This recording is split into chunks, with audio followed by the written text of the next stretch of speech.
Hi, boys and girls, and welcome to another episode of Stupendous Summer Science with Miss Kathy. Today we are going to read the Quicksand book, and then we will make our own quicksand. So let's find out about quicksand first. It is written by Tommy DePaula.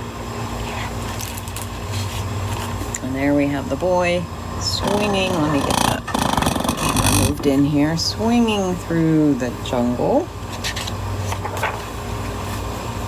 Uh-oh, he's falling off. His vine is tearing and he's falling into help!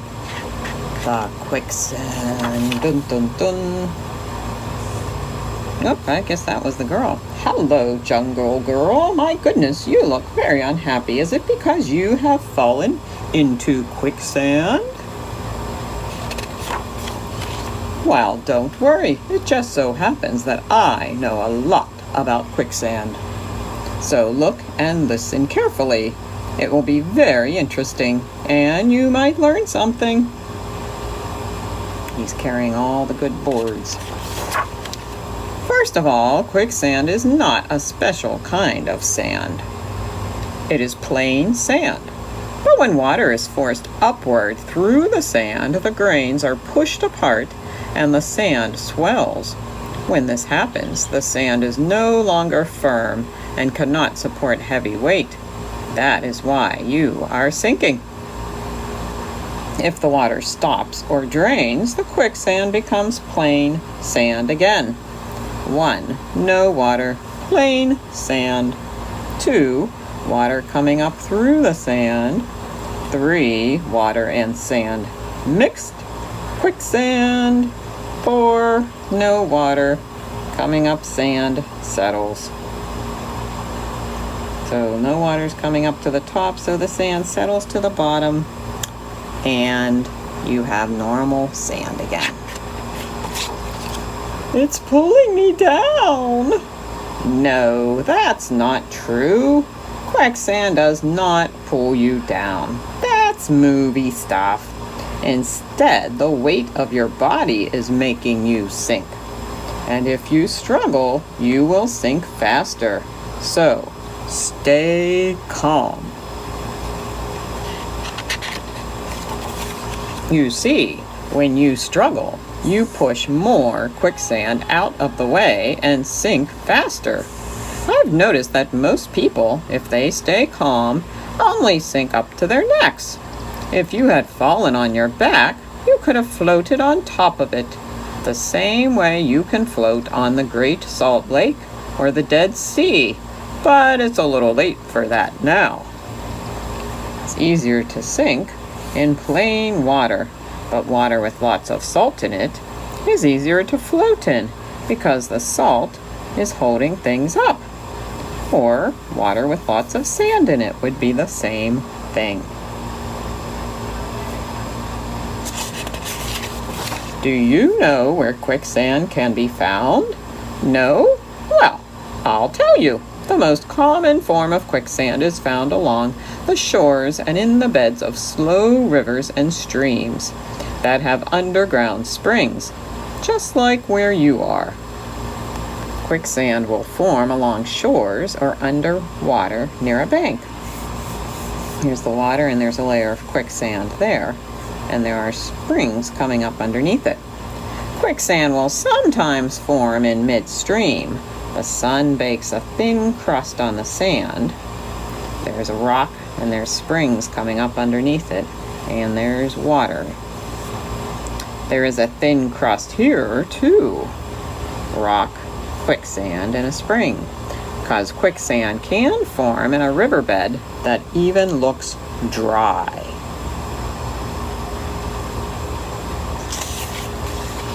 Could you please help me out? In just a minute. I want you to look at what happens to animals if they happen to wander into quicksand. Horses usually leap out in short, rabbit-like jumps. Mules lie down on their bellies with their feet tucked underneath them. They won't sink in this position. Cattle need help because they panic and sink quickly. If you knew how to watch out for quicksand, you wouldn't have fallen in.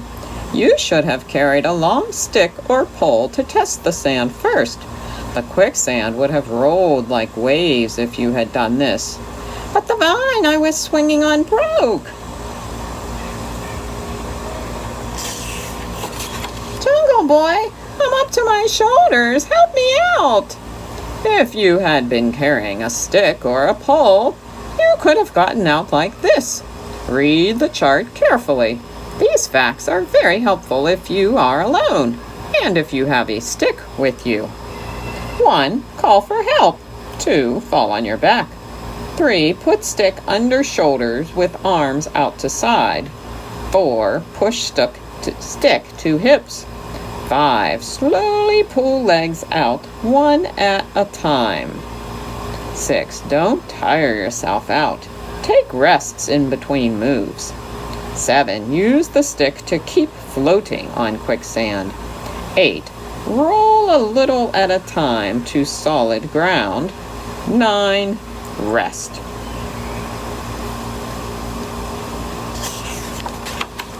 But, Jungle Girl, this is your lucky day. I'm here to help you. I could stretch out on that log and pull you out with my hands. That would take a lot of work. Instead, I shall use a strong vine, slip the vine under your arms, and hang on.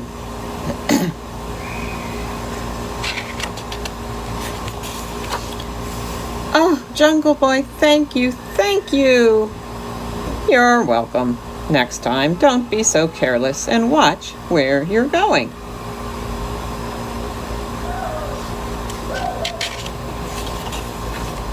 Oops! Uh-oh. Look who's in it now. Help! Help! Now, remember what you told me. Just keep calm, lie on your back and float. I'll pull you out when I finish my tea. The end. He didn't seem any hurry to help her, huh? So now she's not in such a hurry to help him. Now, there are 2 different ways that we are going to attempt to make our own quicksand. So stay tuned and you can try both at home with some help. Hi, boys and girls. Okay, so here are 2 ways of making quicksand. One of them you don't even need sand for. First one we are going to do using corn starch, basic 16-ounce box that it comes in, and water in our water pitcher. So there is a ratio of about 1 1/4 cups cornstarch to 1 cup water. So that means if we are using an entire package of cornstarch, that we would probably have about 1 1/2 to 2 cups of water. So I'm going to dump all of this in here. And then I'm going to dump in my water and I'm going to mix it together.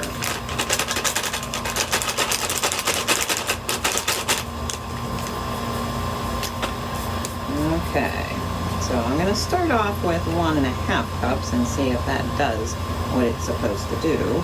This is my 2-cup measure, so I'm going to read on the side 1 1/2. We'll start with that.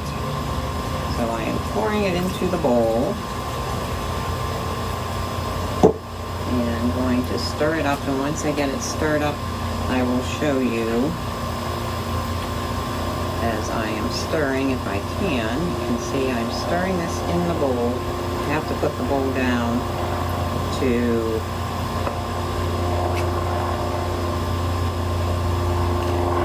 get the water to mix in with it though. So let me grab the camera here and I will hold it while we do this so that you can see what I'm doing.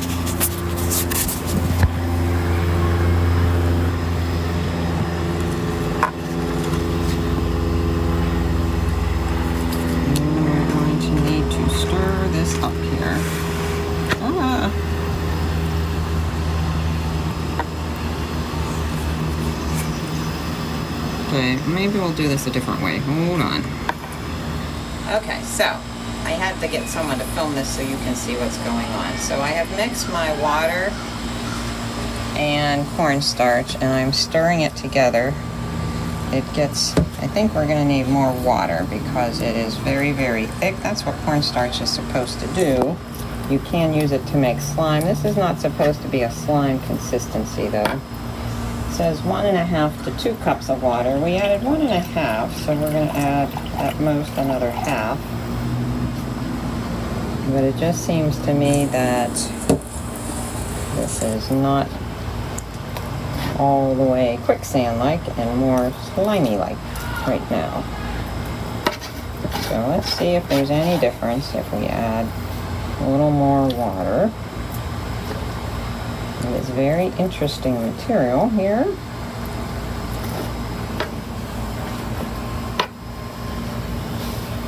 I think it is supposed to be, it says lay your hand on the surface of the mixture. You should notice that your hand sinks in the mixture like you would expect it to. Move your hand through the mixture, trying to move it really fast. If it's deep enough, submerge your entire hand. Try grabbing a handful of the mixture and pulling your hand out quickly. If I punch it and if it splatters everywhere, then I need to add more cornstarch. So I don't want to make it too wet because it's apparently not supposed to be splattering. I'm going to sit down while I do this. I'm not sure this is the right consistency or not. Seems to me like it would probably splatter if I hit it.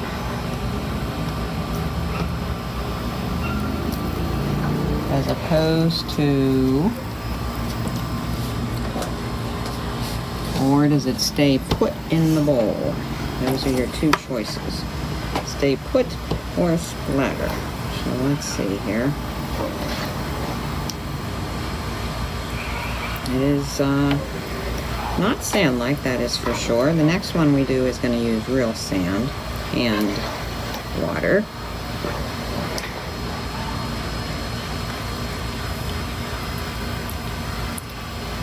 Well, it doesn't exactly splatter. So let's see here. This is going to be fun. I'm supposed to put my hand on the surface. Notice that your hand sinks like you would expect it to. Then move your hand through the mixture, slowly at first, then trying to move it really fast. Is it easier to move your hand slowly or quickly? It is hard to move it quickly. We'll say that. It is thicker on the bottom. It gives you some solidity on the bottom, and the top seems to be the more fluid part. As you might expect, the water rising to the top is what makes the quicksand, forcing up through the sand, we learned in our book. Submerge your entire hand, try grabbing a handful and pulling your hand out quickly, then try again, this time relaxing your hand and pulling it out slowly. So I'm going to try to grab a handful and pull my hand out quickly, and it meets some resistance when I do that. And if I put my hand in and try to pull it out slowly, it is much, much easier, which is hard to describe unless you are actually doing it. I'm going to grab it, and it does fight against you trying to get your hand up, which is very interesting. You're supposed to be able to punch it and see if it stays in the bowl or if it splatters everywhere, and it is definitely just staying in the bowl. Let's try putting a prehistoric creature in and see what he does. This poor little dinosaur may have lived many millions of years ago and died by drowning in quicksand, just like that. Let's put him in sideways because otherwise he can reach the bottom. We don't have enough quicksand. So if he fell in on his side, he would just sink to the bottom. The poor guy. Maybe that's why we don't have any more dinosaurs, but we will never know for sure. And if someone comes and retrieves him out, he is now covered with quicksand and cornstarch in this instance. Okay, so let's put him over here to dry. And this is one form of representation of quicksand that you can make at home. And it is really kind of fun to play with once you get a good mixture here. Again, I only used about 1.5 cups of water, because when I filled up and was going to add more, I decided not to add too much more, just a wee little bit. And that's what happens when you try to get your hand out quickly. It elicits gasps from the audience. Okay, let's try doing it for real using quicksand and water and a hose, and I think we're going to use a bucket. But first, Miss Kathy is going to wash my hands off of this type of quicksand. So stay tuned, we will be right back. Hi, we are back with another way of making quicksand. So we have some sand in a pot, and we are going to, with our hose, bring up the water from underneath it, because that is how quicksand forms. And then we will see about how this plain, regular sandbox sand changes when it gets wet. Now, I have to say that it was kind of difficult to try to make a watertight seal on the bottom of this jug. You can use a bucket and cut a hole in it, or you can use anything that will fit your hose, but you have to experiment a little bit with that. And then we had to put something over top of the mouth of the hose so we don't have sand going down into our hose, because that guy there didn't want any sand in his hose, as he has clearly shown by the negative head shape. So we are going to try now to turn on a little bit of water, and I will either get very wet or we will end up with some quicksand. Okay, let's see.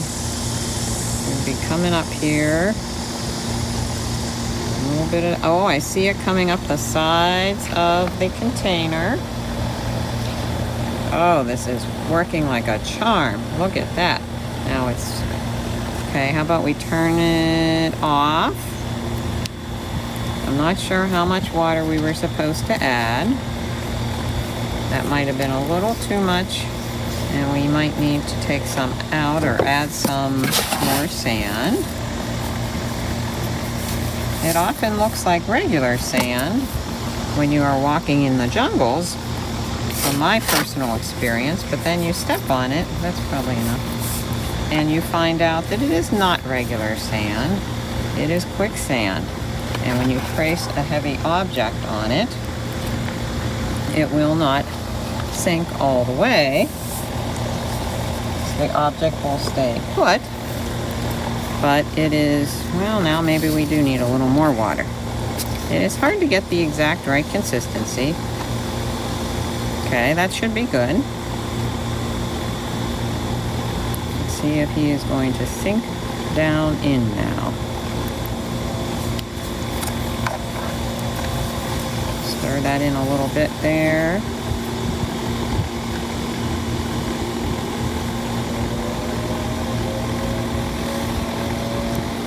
And we are experimenting, therefore it doesn't always work, as we know. We have seen that many times with Miss Kathy. Our dinosaur is just enjoying the sand and the sun, it looks like. It's not exactly sinking, but we do know that quicksand forms by water coming up from underground streams. And maybe if it was heavier, it would be more of a sinking experience. Let's see, how heavy is this rock? Look at that, it's still not heavy enough. And you're supposed to place a heavy object. How about a dinosaur on top of a rock? Now, I think the problem is that we need more one thing or the other. I'm just not sure which that is. I guess I'm an amateur scientist, that I cannot tell which we need to add more of. Looks to me like this sand is very solid the way it's sitting here.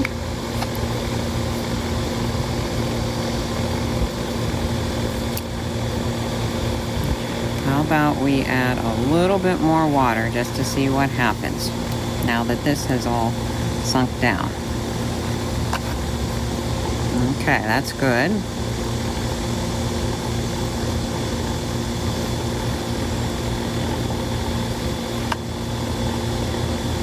And there we have a little bit more of this. If you're pressing down on it because it's heavy,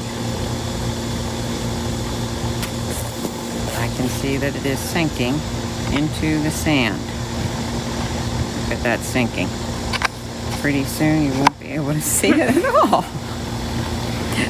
It has completely disappeared in the sand. More water. But if I throw it a rope and pull it out, look at it is back. But you can see what's happening to the sand where I took it out. It is quickly filling in, and it is going to be pushed aside as this heavy object sinks right back in. I think our object is just not heavy enough. I think that's the problem for our thick sand. So you can play around with this at home and try to make your own quicksand. You have two different ways to do it. Ah, where did my rock go? See? We added more water. Let's see if that makes a difference. There. That's good. Stop the water. Stop the water. My rock has completely disappeared in the sand. We just needed a lot more water. So if you were coming upon this, this would be like the example in the book with the water on top of the quicksand, and you think it's a nice little stream that you're going to wade through. Mr. Rock's coming along here, and then he gets to the water, and it's very heavy at this point, so I'm propping it up here. Gets to the water, and he just sinks down in it like a rock, you might say. Look at that. It's just sinking away there. How about a little more water? Oh boy. See, our rock has entirely disappeared. I can't even find it. It has gone so much down in this quicksand. My hand can barely reach this rock. And there he is. The poor rock is buried in the sand. So, have fun trying these two forms at home, and keep trying because you never know when you might actually succeed. Back with one last attempt here. We think we have solved the problem, and we are going to test it out with you. You are the lucky viewers.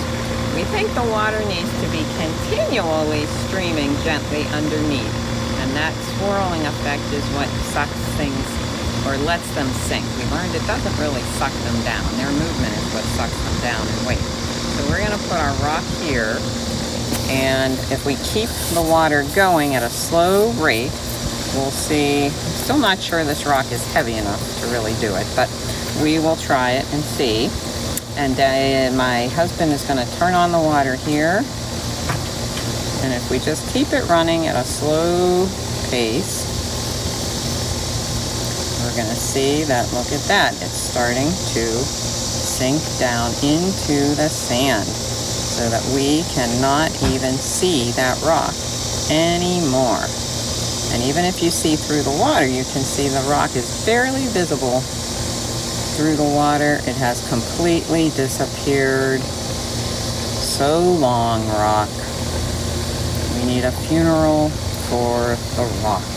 Now, if we turn the water off, the sand will settle. And sometimes the water gets turned the wrong way, and you end up with water in your toy box and all over your shoes. But that is the name of science. These things happen. And we see when we turn off the water, the sand will settle and the water will come to the top. I don't think that's going to happen now because we had a little explosion of water here. But if we dump out some of this extra water, and the grass is very dry, so it will be happy to have this water. Go ahead, gentle water. Okay, so the water is going to drain. Well, see, our water can't really drain out because we had to cover the hose. So I don't think there's any chance of that rock coming back up. But it's not going to sink anymore, I can tell you that. It's as sunk as it can be. And I think I'm about as done with quicksand as I can be. So I think we're going to call it a day and wish you happy fun with your experimenting. This has been Miss Kathy. Thanks for watching.